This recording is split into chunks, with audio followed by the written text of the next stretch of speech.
حاضرین محترم، اعلانیہ تبلیغ کا آغاز ہو گیا۔ پھر اسی طرح غلام تھے، تاجدار کائنات صلی اللہ علیہ وآلہ وسلم نے توحید کا اعلان فرمایا تو بے شمار غلاموں نے اعلان توحید سن لینے کے بعد اسلام کو قبول کر لیا۔ تو حضرت ابوبکر صدیق رضی اللہ تعالی عنہ نے اپنی جیب خرچ سے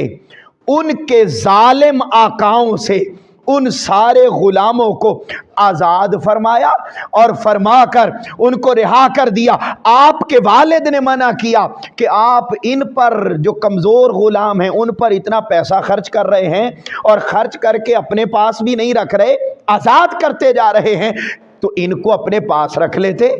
یا کم از کم ایسے غلام آزاد کرتے جو صحت مند، توانا، مضبوط ہوتے، جو مشکل گھڑی میں تمہارے کام آتے۔ آپ نے فرمایا نہیں، میں نے ان سے بدلہ لینے کے لیے انہیں آزاد نہیں کیا، میں نے یہ سارا معاملہ صرف اس سے بدلہ لینے کی خاطر انجام دیا ہے۔